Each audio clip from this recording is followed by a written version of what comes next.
Let's talk first of all about the state of the media industry, because it seems like there's content everywhere. What shocked me is the statistics I saw in the notes that you had put together, that we're using about 12 hours of media time right now. Yeah, How is that possible?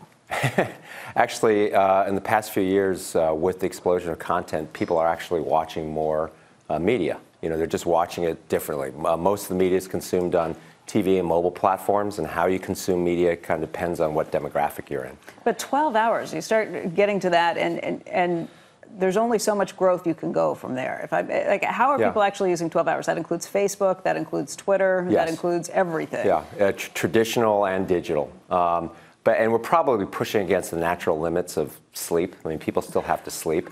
I think the next big chunk of time that people will get, you don't sleep, but we're pushing against the natural limit, and I think the next big chunk of time is when we get autonomous driving and people pick up more time than they would have spent driving. But we're starting to probably reach the natural limits of amount of consumption. I read that, and that is a funny way of characterizing things. It's hard to get above 12 hours, which is kind of eating, and maybe a couple hours of work. Is that? You think of the history of humanity. Yeah. I mean, this is a unique problem that we have. It's really only about 50 years old, and it's really sort of not a 1%er problem, but it's a weird problem to have. People used to have to do things to feed themselves and for shelter. I mean, is it a good thing, Geoff? I don't think it's a great thing. I think it's people have choice, and there's a lot of great content out there. Now you can watch it any way you want to watch it. You called me I'm a fat bundle guy, right? Yeah, right. Where's the cutoff for the fat bundle guys? Well, the traditional bundles. You're right. I don't want to change. I don't want a skinny bundle. I don't want over the top. I want my Infinity, and I want to watch 3,000 channels. It's hard to find something. I mean, if you're a 50-plus person, you're not really. Those aren't the people that are really churning off right now, and that you're seeing subscriber losses from. Most of the subscriber losses are from the younger demo, millennials and Gen Zs. And if you look at them, they fall into two categories generally. One is cord cutters, and the other is cord nevers. Cord cutters are about in the low 20 millions of people, growing at 30-something%.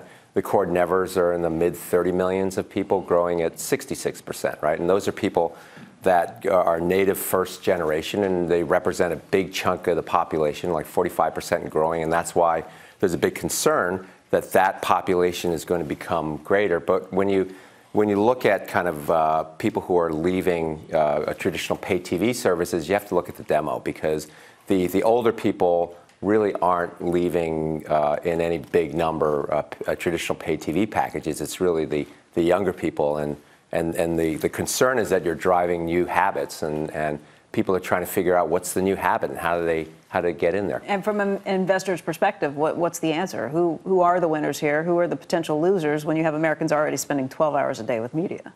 Well, the good news is that because you're able to watch anything, anytime, anywhere, people have adapted to that. Not only watching it on mobile platforms, but also in different lengths, right? If you have a little period of time and you can watch shorter form content, and you have Meg Whitman and Jeffrey Katzenberg's company Quibi that's trying to make very high quality short form. It's not just user-generated short-form content. And so you're starting to see new types of content, fill the niches. But I think for viewing habits, for traditional TV watchers, it's going to be traditional first, augmented by streaming.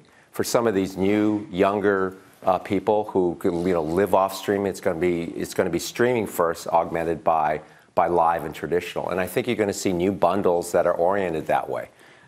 Is there enough room for all of these over-the-top, all these streaming services that are coming out? You've got Disney coming on, you've got Comcast coming on, players all over the place that are trying to do this. Apple, Amazon. No, there probably isn't. And I think there are going to be, the winners are going to be people that have enough good quality anchor content augmented by, other interest level content. And I think what you probably won't see is you won't see an infinite universe of single point suppliers of content. You saw that if you look at the mobile app world as an analogy. You started off when apps came out and you had thousands of apps, and everybody had thousands of apps on their phone, and then all of a sudden people said, I don't want to have to register for everything. I don't have to think about, one app for the 90 different things I do. And so you're starting to see consolidation. I want somebody to take care of that for me and put it all together. And so I think you're going to see, I don't think bundling is going away. And in fact, I think you're going to see more aggregation and more points. And so I think it's going to be a battle between the people that have enough critical mass, and that's going to be, Disney, Comcast, AT&T, probably Apple, Amazon, certainly Netflix, is there already. And then the big question for the specialty content networks is going to be, do they provide enough value that you want a separate customer relationship? Or as you as a customer, do you get to subscriber fatigue and you say, I just don't want to subscribe to 20 or 30 different. I'll do 5, but I won't do everything. A skinny bundle would have to be so much cheaper for me to even. It couldn't be. You add it up I'd have to save an awful lot of money, not to just keep the big. But that, for you. Yeah, we're back to me again. Right. Okay. No, that's right. And when you're picking. But ask your kids, right? Did you notice? It's an anathema. You could leave out Disney, but I suggest when you're. Mention Comcast and AT&T while you're here would be a good, which you did, which was, if you're going to forget someone, forget that. Anyway, who's in danger of needing a partner or pairing up with someone or just being acquired? There's some that that don't have the heft or the. Well, if you look at if you look at the specialty, more niche networks, you look at Viacom, you look at Discovery. You'd probably look at CBS in the traditional linear world.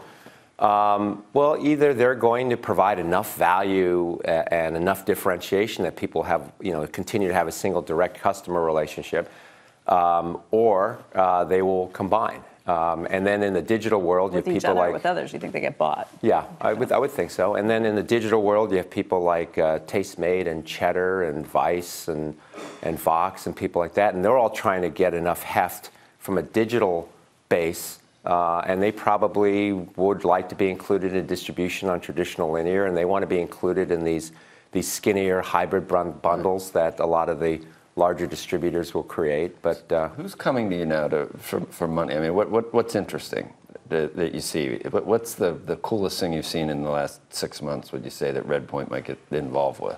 Well, I think the market in venture has flipped from consumer to enterprise because you went through this period of time when there were all these new consumer ideas and things hadn't really begun to explode. You had the mobile revolution and the social revolution, and in the last few years there haven't been that many new things on the consumer side, and what you're seeing is a kind of aggregation of power on fewer points. So consumer is a little bit harder to do, and that's why I think you see more and more venture capitalists investing in enterprise type things, and the themes there are cloud and SaaS and AI and machine learning, and you see those things. And the reason is it's a little bit easier to invest right now because the barriers to entry are lower than that on the consumer side. There's still some interesting consumer companies out there, like recently. We were talking to this company Ease that does cannabis distribution. I mean, you still see really interesting new consumer plays.